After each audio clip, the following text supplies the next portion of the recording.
إن الحمد لله نحمده ونستعينه ونستغفره ونعوذ بالله من شرور أنفسنا ومن سيئات أعمالنا من يهده الله فلا مضل له ومن يضلله فلا هادي له أشهد أن لا إله إلا الله وحده لا شريك له وأشهد أن محمدا عبده ورسوله لا نبي بعده قال رب اشرح لي صدري ويسر لي أمري واحلل عقدة من لساني يفقهوا قولي أما بعد. Alhamdulillah, pada hari ini kita bertemu lagi untuk sambung perbincangan tafsir kita surah An-Nisa, yang mana kali terakhir kita masuk sehingga ayat ke 29. Hari ini pun program itu tadi Ustaz, sahabat saya Ustaz Najdi ada sebut kan, lepas ni slot Syekh Ustaz Kadir kita akan diisi oleh Syekh Mohib Khali kita. Sekarang Syekh Azri Pahang. Lepas ni Syekh Mohib Khali As-Suryan daripada Suria, daripada Syria. Tapi jangan risau, dia ni bahasa Melayu dia lagi hebat daripada kita. Okay? Memang fasih sungguh, siap dengan lorat-lorat lagi. Okey, jadi insya-Allah banyaklah manfaat dia. Okey, kali terakhir kita bertemu, kita tak habis lagi, masih lagi perbincangan ayat nombor 29, yang mana firman Allah Subhanahu wa taala, wahai orang yang beriman, janganlah kamu saling memakan harta sesama kamu dengan jalan yang batil, kecuali dengan jalan perniagaan yang berlaku dengan suka sama suka di antara kamu. Dan janganlah wala taqtulu anfusakum, jangan kamu bunuh diri kamu, sesungguhnya Allah Maha Penyayang kepadamu. Minggu lepas kita dah tengok di antara perkara-perkara yang dimasukkan sebagai cara yang batil adalah cara-cara yang dilarang oleh agama, ghairu syar'iyyah. Okey, cara yang dilarang oleh agama seperti apa kita tengok minggu lepas? Yang pertama, riba. Okey, yang mana riba ni kita kata ada dua jenis. Ada riba disebabkan pinjaman, ada riba disebabkan jual beli. Okey, tetapi selalu yang dibincangkan dalam uruf kita bila sebut riba ni, selalunya memang orang faham riba berdasarkan pinjaman. Jual beli ada juga, cuma sebab jual beli ni dia cuma berlaku dengan item-item riba saja. Item riba ni seperti contoh yang paling terkenal sekarang, emas lah, yang disebut oleh Nabi SAW, emas, perak, lepas tu gandum, barley, tamar. Kita sekarang jual beli tak ada dah, tukar sistem barter gandum, barley, tamar tu. Maka disebabkan tu yang ada adalah emas. Okey, jadi saya ingat dalam bab emas ni pun bukan semua orang yang menceburi bidang berniaga jual beli emas ni. Maka selalunya bila kita sebut riba, uruf kita faham riba tu apa? Berdasarkan kepada pinjaman. Okey, yang tu. Kemudian judi. Okey, judi mempertaruhkan. Sebab apa? Dalam judi itu kita kata banyak boleh berlaku adjustment, kita kan. Orang ni adjust, orang ni cuba bohong, orang ni cuba bohong. Dia je tak jelas jual beli tu apa. Menipu pun tak boleh juga. Rasuah. Kemudian minggu lepas dia kita tambah songlap kan. Lepas tu mencuri dan juga lain-lainnya. Kesemua ini diharamkan oleh Allah Subhanahu Wa Taala. Kemudian intipati pengajaran kedua ayat ni, bahawasanya larangan di atas mengandungi pengertian yang mendalam. Di antaranya bahawasanya Islam mengakui adanya hak milik perseorangan. Okey, Islam mengakui adanya hak milik perseorangan. Maknanya persendirian ataupun individu ada hak untuk memiliki harta dia sendiri. Kenapa kita sebut macam tu? Sebab dalam negara komunis tak ada. Okey, dalam dia Islam ni dia duduk tengah-tengah di antara komunisme dengan kapitalisme, komunisme dengan monopolisme. Okey, kalau kita tengok dalam komunisme, komunis ni apa dia punya sistem dia? Kesemua harta akan dihak milik negara kan. Okey, maksudnya kalau pendapatan tu katalah seorang barangkali sebulan ada orang ni dia dapat 10,000 barangkali. Ada seorang ni dia dapat pendapatan barangkali 1,000 barangkali. Dia tak ada, maksudnya 10,000 tu lagi senang daripada 1,000. Semua pendapatan tu akan dihak milik negara kan. Okey, jadi disamaratakan. Mereka kata yang tu yang adil untuk semua. Syok kat dia lah lagu tu kan. Tapi komunis memang tu lah antara dia punya intipati dia. Dia disamaratakan.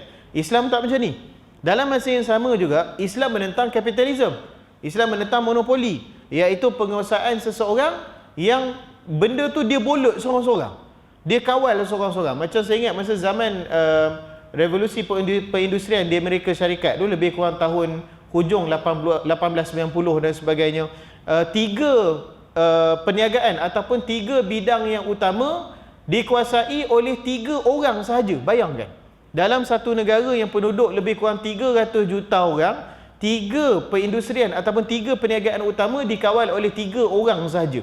Apa dia? Yang pertama minyak, seorang je kawal minyak. Boleh bayang kaya dia macam mana? Seorang saja kawal minyak. Dia punya duit tu sampai sekarang keturunan dia tak habis makan lagi. Bayang berapa bilion dia punya harta dia. Kemudian yang kedua apa? Besi. Waktu tu zaman industri, maksudnya memang waktu tu bangunan daripada tanah liat, daripada kayu baru nak bertukar jadi bangunan besi. Negara yang seluas Amerika Syarikat tu, dia seorang je toki besi. Oi, sakan. Bayang orang nak buat jalan jalan kereta api dan sebagainya kan. Kemudian yang ketiga apa? Elektrik. Itu juga. Okey, negara yang sebesar tu baru nak pakai elektrik, hak yang toki elektrik seorang saja. Hak 3 orang ni tak tahu, Tuhan je dah tahu betapa kayanya mereka ni. Jadi Islam menentang kapitalisme. Maksudnya ada benda-benda yang bukan ada benda-benda, semua benda tidak boleh dibolut. Okey, dia kena perniagaan bersama, perkongsian bersama lah. Tak boleh hang seorang je nak perniagaan macam tu, tak boleh. Baik, jadi Islam berada tengah-tengah. Dia tidaklah sampai ke semua harta dihak milik negara kan macam komunis. Dalam masa yang sama, tidak boleh juga bolut macam kapitalis kan. Jadi Islam berada tengah-tengah, iaitu kalau seseorang itu berusaha, dia bukanlah berusaha. Saya lebih setuju dengan Al-Imam Malik rahimahullah. Rezeki ni sebenarnya dia tidak terkait usaha sangat. Bukan kata tak perlu berusaha, tak. Tetapi ada orang yang dia berusaha keras, tapi Allah Subhanahu Wa Taala dengan kebijaksanaan dia beri rezeki kepada dia dengan sekadarnya. Barangkali macam tu. Ada orang yang diusaha dengan kadar yang sama, tapi Allah Subhanahu Wa Taala meluaskan rezeki dia. Itu di antara sifat Allah Subhanahu Wa Taala. Allah meluas dan menyempitkan rezeki dengan kepada sesiapa yang dia mahu, kepada sesiapa yang dia nampak sesuai. Itu kebijaksanaan Allah Subhanahu Wa Taala.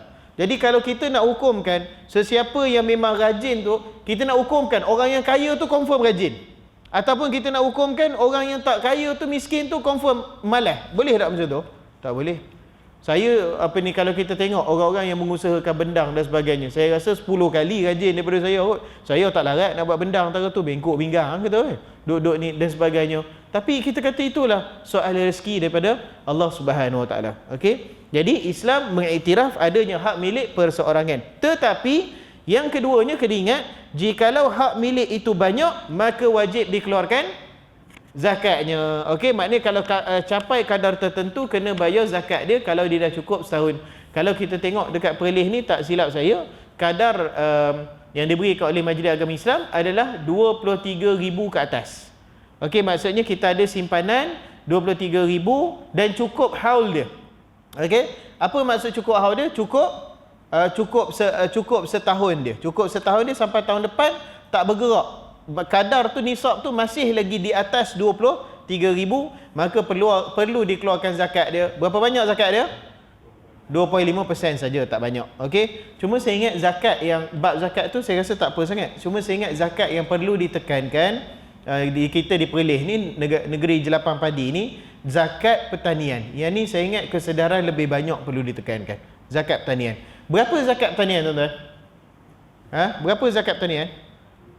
10 kalau kita tak usaha kan. Tapi saya sembang dengan orang-orang lama Perlis ni, memang mereka sebut, kami mak ayah kami tu, tok kami dan sebagainya tu, memang kalau dapat beras tu dapat 10 kampik bagi satu kampik. Maknanya berapa persen? Maknanya 10% lah. Dia macam ni, baguslah, itu lebih lah. Lebihan tu dia jadi sedekah lah kita kata kan. Dia punya kadar dia, kalau tanaman tu kita tak uruskan, maknanya kita ada tanah, biarlah. Kita pun tak airi, kita pun tak siram, tak apa, tumbuh buah-buah kat situ. Okey, kita tak usahakan, kita tak uruskan dia, maka zakatnya adalah berapa? Zakat tanian tak tahu, memang confirm kena sebut lagi. 10%.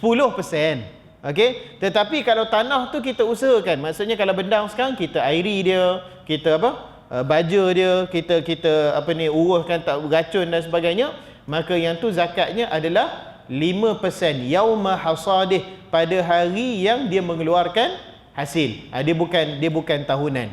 Itu saya kata, saya ingat zakat tanian ni memang perlu ditekankan lebih banyak dekat negeri ni, wallahu alam. Okey, jadi tu dia punya zakat dia. Baik. Yang ketiga, dilarang mengambil harta seseorang melainkan dengan izinnya, iaitu suka sama sukalah, berniaga drik. Kemudian dia kata Allah Subhanahu Wa Taala membolehkan memakan harta sesama mereka dengan jalan perniagaan. Hikmah di sebalik bolehnya ini ialah mengisyaratkan Islam menggalakkan bidang perniagaan. Islam tidak melarang peniaga mengambil keuntungan walaupun banyak, asalkan ada saling meredai dan terhindar daripada unsur penipuan. Okey, ni sebenarnya yang disebut ni satu benda yang usul lah kita kata kan. Kalau saya buat berniaga, ini saya nak tanya tuan-tuan. Kalau saya buat berniaga, berapa peratus keuntungan yang saya boleh ambil? Maksudnya markup tu. Berapa saya boleh ambil? Berapa peratus? Contohlah, saya jual contoh saya jual handphone umpamanya. Okey. Berapa harga yang saya dapat harga saya beli handphone ni? Kod saya beli secara pukal umpamanya kan. Saya beli dengan harga 2001. Okey, berapa banyak saya boleh tambah daripada 2000 tu?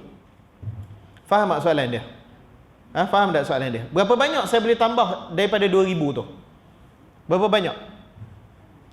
Pagi ni tak makan lagi ke apa macam saya? Berapa? Ulang balik? Okey. Okey. Katalah saya beli handphone ni dengan harga 2000. Bukan saya beli kat kedai, saya beli dengan harga pukal. Okey, saya beli dengan harga pukal, saya beli banyak-banyak sebab saya saudagar handphone. Kononlah taklah jual, tak usah cari kedai pula, tak ada. Konon saya saudagar handphone. Saya beli handphone ni dengan harga 2000. Berapa banyak saya boleh tambah daripada harga 2000 ni? Tu soalan dia. Macam mana? 40%? Dalil dia apa? 40. Lagi? Jawapan apa lagi? 44. 1/4. 1/4 maknanya 25% lah. Ini mazhab Piramli 25%. 25%. Okey, lagi? Tak ada had. Jawabnya tak ada had. Jawabnya tak ada had.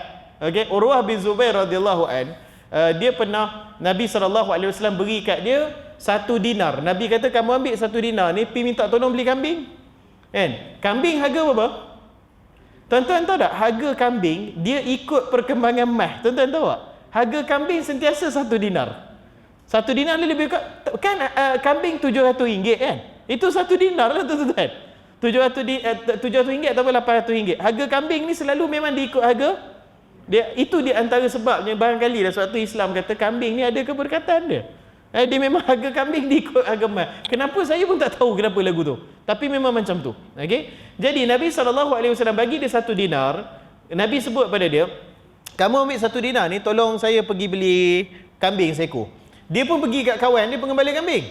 Dia kautim dengan kawan dia jual kat dia 1/2 dinar seekor kambing. Okey, 1/2 dinar satu kambing. Maknanya 1 dinar dia dapat berapa ekor? Dia dapat 2 ekor. Nabi suruh beli berapa ekor? Nabi suruh beli seekor. Dia dapat 2 ekor, seekor tu dijual. Dia jual berapa? Dia jual 1 dinar. Maka dia bawa balik kat Nabi SAW seekor. Dia beritahu, ya Rasulullah, tadi saya ejah, dia kata saya dapat 1 dinar 2 ekor. Seekor tu saya jual, saya ambil 1 dinar tu kat saya. Seekor ni saya bagi kat tuan sebab tuan suruh beli seekor kambing tadi. Nabi bagi ke Nabi tak bagi? Nabi SAW mengizinkan. Maknanya kata ulama, walaupun kadar keuntungan tu 100% pun tak apa, tak ada masalah.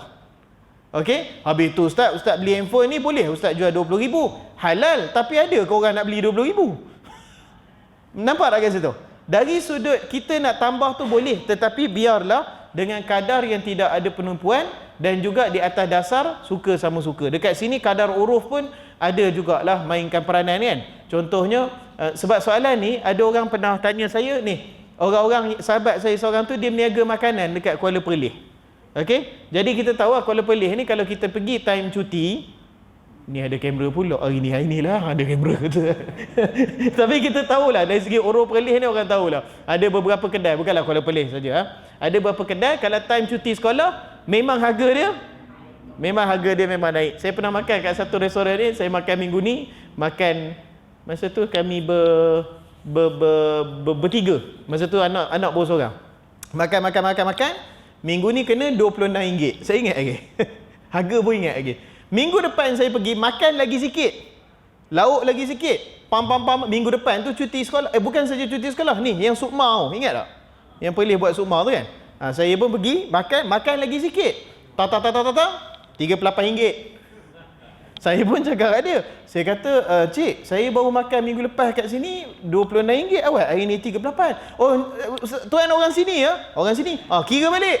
Kira balik RM21 kata. Dia boleh lagu tu, harga lain tu. Okey. Jadi yang peniaga ni ada tanya saya. Dia kata boleh tak mereka menaikkan harga makanan tu sempena cuti sekolah, kan? Saya tanya kenapa perlu naik? Mereka kata sebab selalu cuti sekolah ni ramai orang, mereka kena upah pekerja lebih. Sebab apa? Sebab lagi kelang kabut dan sebagainya, kan? Ada kedai tak upah pun. Tapi boleh tak dia naikkan harga tu? Boleh. Asalkan tidak ada penipuan lah.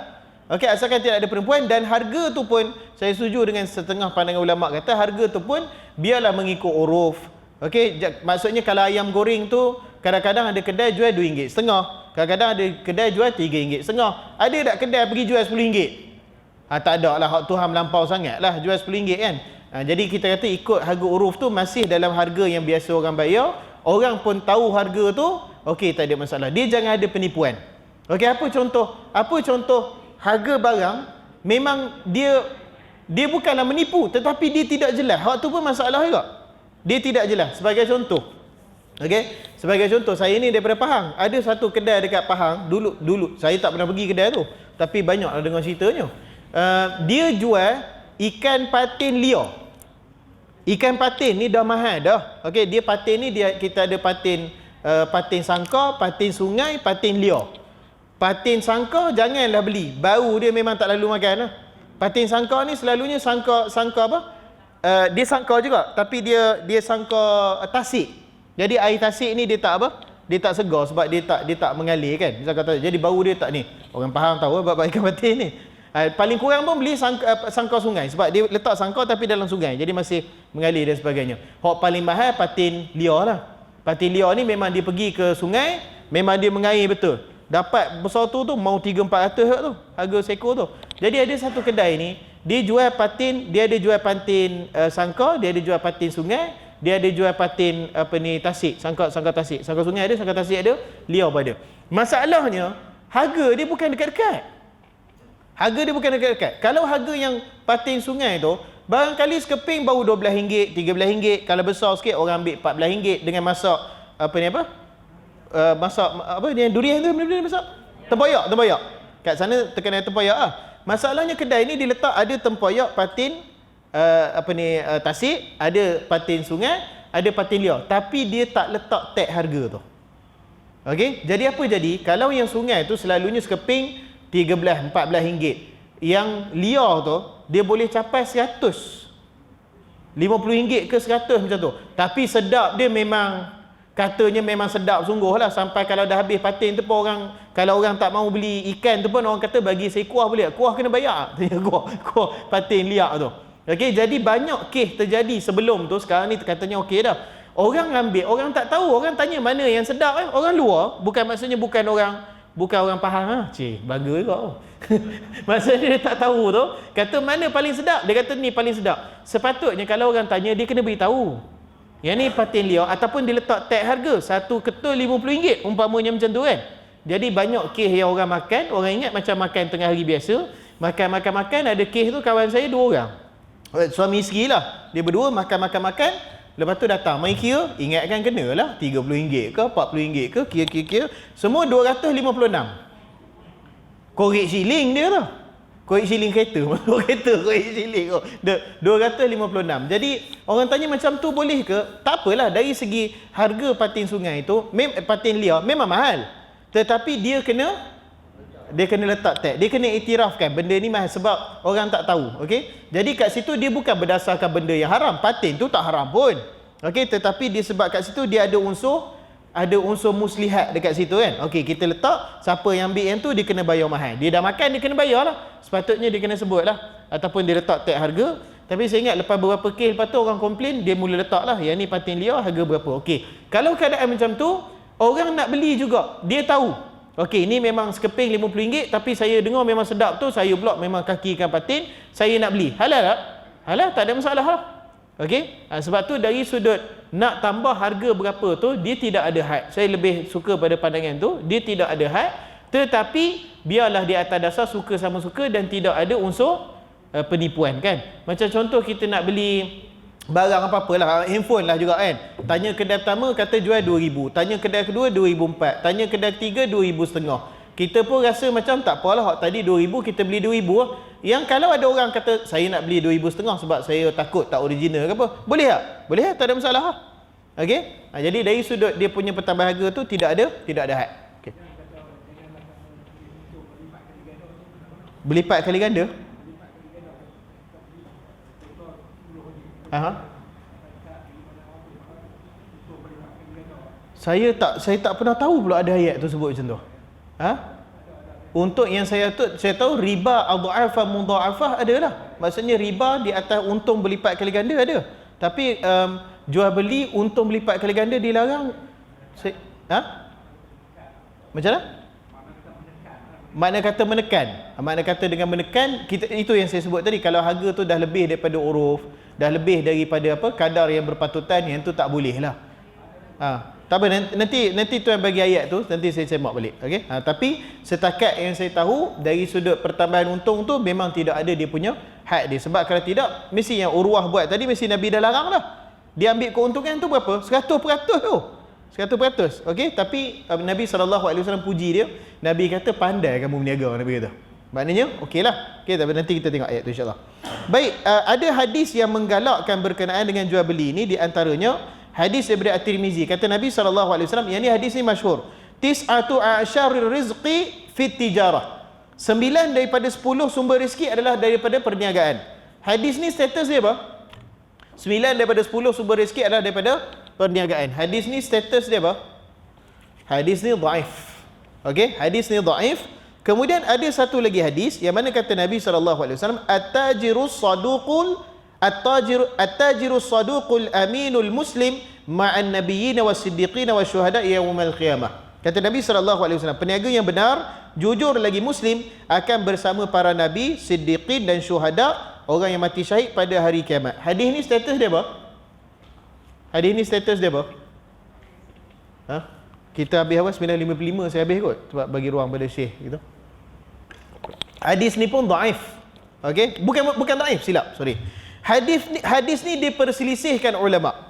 Dekat ada seorang perawi nama dia Kalsum bin Mizan. Okey, Kalsum bin Mizan ni Imamul Bukhari kata dia ni okey. Riwayat dia okey, tak ada masalah. Masalahnya Abu Daud pula kata riwayat dia matruk, ditinggalkan, tak boleh ambil. Okey, jadi bila jadi keadaan macam ni, dua syekh yang besar kan, seorang kata okey, seorang kata tak okey. Kena pula Imamul Bukhari, dia bukan orang yang ringan dalam menilai hadis, dia memang tegas. Jadi selalunya kalau Imamul Bukhari kata okey, kita kata okey ya. Tapi dalam masa yang sama, Abu Daud pun bukan orang calang-calang. Itu memang jagoh lah kita kata kan.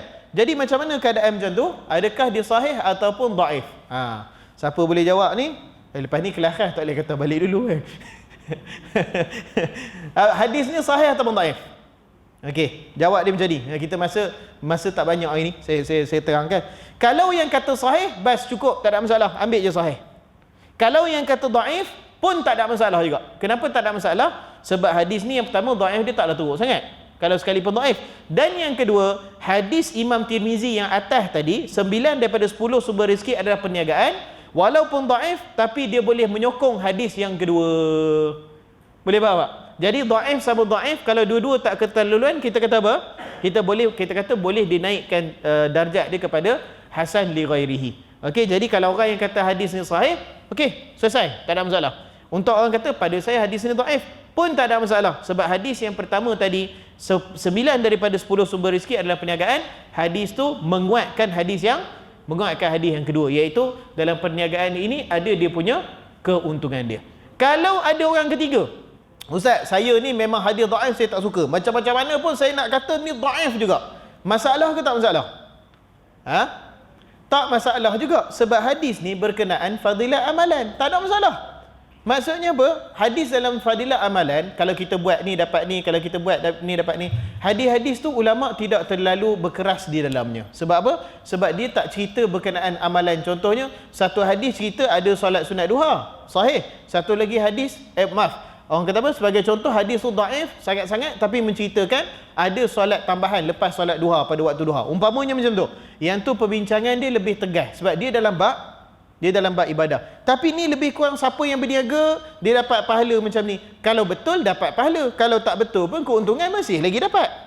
Jadi dia bukan satu masalah yang masalah yang besar. Okey, wallahu alam. Jadi itu 3 pandangan lah. Ada yang kata sahih, ada yang kata dhaif tetapi diperkuatkan, ada juga kata tak kira nak dhaif juga, ikut sukalah, mana-mana dia bukan masalah besar sangat. Wallahu alam. Baik, kemudian saya ambil satu lagi. Perniagaan yang diperbolehkan di atas hendaklah dengan syarat saling meredai. Okey, maknanya kita orang jual beli barang memang kita sebut betul-betul tak boleh tipu. Kalau tipu dia boleh pulang balik barang dia. Okey, sahabat saya Ustaz Yusairi sekarang pensyarah di Kuwait, dia buat kajian berkenaan dengan sekarang ni kan kita banyak beli barang online kan. Macam mana kalau barang online tu sampai kat kita sama ada tipu ataupun rosak? Boleh tak kita pulang balik barang tu? Okey. Jadi di antara dia punya cadangan dia kata, kalau barang tu memang dah terkenal dengan fungsi yang sedemikian, bila sampai kat kita fungsi dia tak ada, maka dia kata boleh pulang dan orang tu kena pulang balik duit. Sebagai contoh, orang yang beli handphone iPhone, dia kata, contoh, iPhone ni dia terkenal dengan apa? Dia terkenal dengan gambar dia cantik. Maknanya orang beli sebab memang orang nak gambar cantik tu. Tiba-tiba beli sampai-sampai kamera rosak. Hak lain okey. Alarm okey, message okey, screen okey, semua okey. Yang tak okey apa? Tak cek sekejap. Tahu sikit lagi. Yang tak okey apa dia? Yang tak okey kamera. Okey, boleh tak dia pulang minta balik duit dia balik? Boleh. Sebab apa? Sebab kecacatan tu melibatkan fungsi yang memang dia beli sebab tu. Tapi kalau kecacatan tu sikit dan tak menjejaskan fungsi, contoh dia kata dapat-dapat, dia kata tengok barang belakang ni ada calak sikit besar rambut umpamanya. Dia kata tak apalah, walaupun calak sikit tak apalah, saya kira halal lah, bukan nampak pun kat belakang tu. Okey, macam tu halal tak? Macam tu halal, tidak ada masalah. Okey? Sebab dia kena suka sama suka. Ataupun dalam apa? Dalam kes saya kena tipu sekali hari tu beli charger. Beli charger, kalau original tu charger tu saya ingat 300. Mampu nak beli charger 300. Jadi duk pusing-pusing kat Shopee tu satu kedai jual RM50. Saya pun mesej dia. Saya kata ni original ke? Dia kata original bang. Dia kata. Saya pun percaya. Dah sebab dia kata original. Kena pula Shopee kan dia pegang dulu duit kita kan. Saya pun kata tak apa, beli baloi kata. Beli-beli sampai saya tengok. Saya angkat, tercabut lah wire belakang. Tercabut wire belakang tu, pasang dengan longgak, dengan cocok, tak boleh dan sebagainya apa semua. Saya mesej dia balik. Saya kata habaq, betul-betul ini original tak original ni kata kan. Dia kata yang ni sebenarnya tak original bang. Saya kata pulang balik duit saya. Boleh tak? Boleh, sebab asalnya kita beli tu saya dah tanya dan dia cakap memang dia cakap original tapi dia saya ingat dia takut saya bagi rating teruk kat dia. Dia kata tak apa, barang encik simpan, duit saya pulang balik, satu saya minta jangan bagi rating teruk kat Shopee, boleh tak? waktu dia minta. Okey, kira boleh lah kalau keadaan macam tu kita minta balik sebab dia kena suka sama suka. Okey. Baik, keadaan keredaan tersebut mestilah memenuhi beberapa syarat. Di antara dia, yang pertama tidak ada riba. Okey, tidak ada riba, tak boleh ada riba. Riba ni tuan-tuan, kalau kita tukar nama, dia tak jadi Islamik terus. Dia punya, yang penting adalah mekanisme dia, yang minggu lepas kita kongsi tu. Dia kena berdasarkan akad jual beli. Kalau kita kata pinjaman, kata okey saya bagi pinjaman pada kamu 10,000, tapi kamu kena pulang kat saya 11,000. Yang 1,000 tu hadiah daripada kamu pada saya. Dia kira hadiah ke dia kira riba? Riba lah sebab mekanisme dia keuntungan atas pinjaman. Tak kira lah walaupun kita tukar nama, nampak tak? Tapi kalau kita kata bukan suka sama suka. Kalau kita kata berdasarkan jual beli, yang tu lain cerita. Okey? Contohnya ada satu konsep, katalah orang nak pinjam dia, saya kata ustaz boleh tak pinjam? Kadang saya buat institusi pinjaman. Okey? 10,000. Saya kata saya tak ada 10,000 tapi macam ni lah. Saya ada satu barang ni harga dia 10,000. Harga dia 10,000. Tuan pergi jual barang ni, kalau tuan dapat jual 12,000, bagi balik saya 10,000, 2,000 tu tuan ambil. Boleh tak? Boleh tak? Yang tu ada dia punya konsep dia. Sebab dia bukan akad pinjaman. Saya tak kata saya bagi pinjam 10,000 dan pulang 12,000. Saya tak kata macam tu. Okey, saya kata ambil barang ni tolong jual. Jual lah berapa tuan boleh nak. Katalah dia pandai berniaga kan. Dia dapat jual, barang tu harga saya beli 10,000. Dia dapat jual 15,000. 5,000 tu ambil kat dia. Boleh tak? Boleh, tak ada masalah. Sebab saya kata pulang balik saya harga kos saja. Waktu pun boleh. Okey? Tak ada masalah. Baik. Kemudian yang kedua, masing-masing mempunyai kebebasan memilih. Sebab tu dalam mazhab Abu Hanifah, kalau orang terpaksa, maka akad itu tidak sah. Sebagai contoh apa? Tu dalam cerita Doremi ke apa? Tengok, yang dia pecah masuk rumah orang, dia paksa beli ubat gigi dia. Tuan dengan pakai perompok semua, tuan beli, dua beli. Kawan tu dah takut beli ya. Kalau ikut mazhab Abu Hanifah, saya ingat jumhur kot.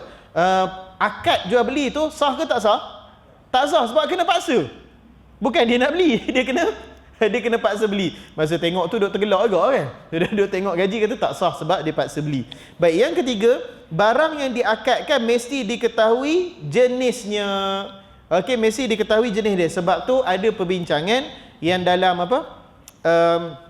Dalam Shopee ke apa kat sekarang, dia buat mystery box tu. Maknanya kita beli kotak tu, dalam kotak tu kita tak tahu barang apa. Boleh jadi handphone, boleh jadi kereta, boleh jadi stokin sepasang. Harga sama je dijual kat semua orang. Boleh ke tak boleh? Wallahu alam, saya pun tak tahu. Okey, sikit lagi tanya Syekh. Syekh boleh kali kita insya-Allah. Baik. Saya ingat sampai situ je. Kita bagi ruang pada Syekh kita insya-Allah. Tak ada soalan? Ada soalan minggu depan dah. Ya. Tulis soalan, tak pun tanya Syekh Noh kita, boleh insya-Allah. Baik. Sallallahu alaihi wa sallam wa ala alihi wasallam. Assalamualaikum warahmatullahi wabarakatuh.